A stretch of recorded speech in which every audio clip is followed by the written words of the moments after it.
Ryan Hunter's got a good car. Yeah. Oh, and he's taking a look at the inside. Oh, Briscoe. Briscoe hits him. Oh, now he gets clobbered more. Now there's a traffic jam. Yeah.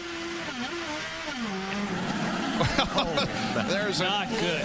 There's an inside lane open. Are they paying a toll? Oh, man, this is not a laughing matter to many of these guys, but this is what we feared would happen at the start of the race.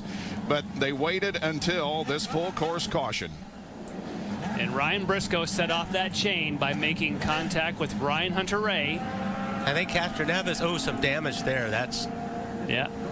Dixon has had his fair share of other people clobbering him this year. And I think Castroneves hit the head of that deal.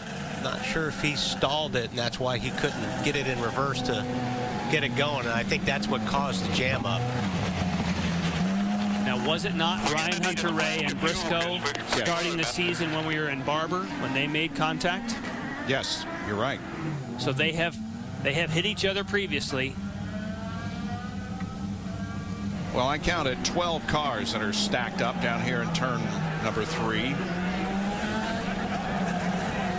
Now, if you see, that's just, you know, you look at that. That's. Go ahead, Kevin.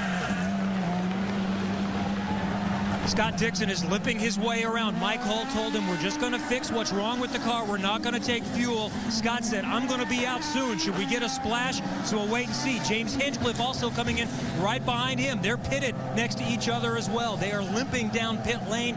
Dixon will pull in, and Hinchcliffe will pull in right behind him. So they're going to need more than tires. So let's see what they try to do. That's real difficulty steering that car in. So they'll assess the number 9 car. They will give it a splash of fuel. And we'll wait and watch. Wow. They sent it back out. Yep. So they found obviously no suspension damage. That was just by tires being down. That's a break for Dixon. But doesn't look like that is the case for James Hinchcliffe. They go to the rear suspension for him.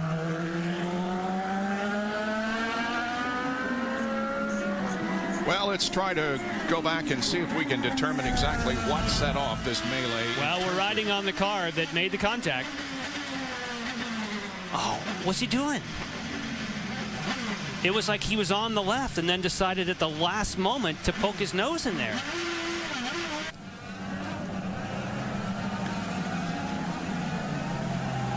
See, he's outside, and then... Yeah, there's no way he's going to pull that one off. Oh, Tony just got by. They did make some contact there. You see Sato run up underneath the Jakes. There's TK going through on the inside. There's Conway going through. From J.R. Hildebrandt's perspective.